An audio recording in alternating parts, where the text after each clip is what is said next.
deploy next generation technology. একটা বোতাম চাপলেই মহাকাশ থেকে ঝাঁপিয়ে পড়বে ধ্বংসাত্মক আগুন, শত্রুর ক্ষেপণাস্ত্র ধ্বংস হবে বাতাসে।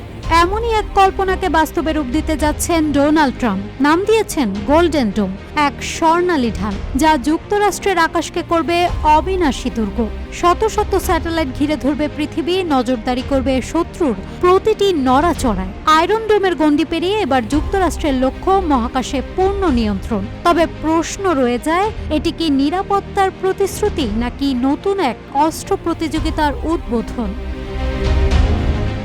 যুক্তরাষ্ট্রের প্রেসিডেন্ট ডোনাল্ড ট্রাম্প ঘোষণা দিয়েছেন তার পরবর্তী মেয়াদে একটি উচ্চ প্রযুক্তির আকাশ প্রতিরক্ষা ব্যবস্থা চালু করবেন, যার নাম গোল্ডেন ডোম।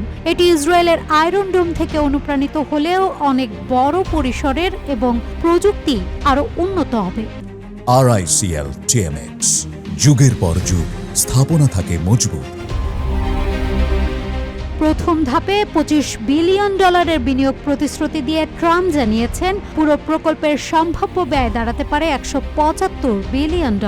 যদিও বিশেষজ্ঞরা বলছেন চূড়ান্ত ব্যয় হতে পারে এর 3 গুণেরও বেশি। গোল্ডেন ডোম মূলত আকাশভিত্তিক ইন্টারসেপ্টর ও সেন্সর নেটওয়ার্কের মাধ্যমে কাজ করবে। শত শত কৃত্রিম উপগ্রহ ক্ষেপণাস্ত্র শনাক্ত, ট্র্যাক এবং ধ্বংস করার কাজে ব্যবহৃত হবে।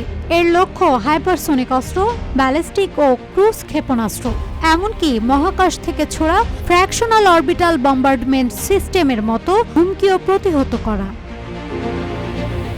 এই প্রকল্পের দায়িত্বে রয়েছেন স্পেস ফোর্সের 4 স্টার জেনারেল মাইকেল গেটলাইন। মার্কিন প্রতিরক্ষা কর্মকর্তা বলছেন পুরো সিস্টেম বাস্তবায়নে 5 থেকে 10 বছর সময় লাগতে পারে, তবে আগামী কয়েক বছরের মধ্যে আংশিক কার্যকর ব্যবস্থা চালু হতে পারে।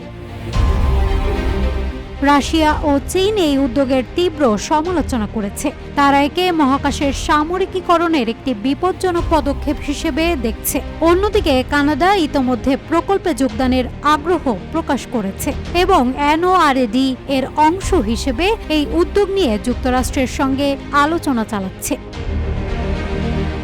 গোল্ডেন ডোম প্রকল্প নিয়ে বিতর্ক থাকলেও ট্রাম্পের দাবি এটি যুক্তরাষ্ট্রকে সবচেয়ে নিরাপদ দেশ হিসেবে গড়ে তুলবে। নাজহাতুল তোয়া, রূপালী বাংলাদেশ।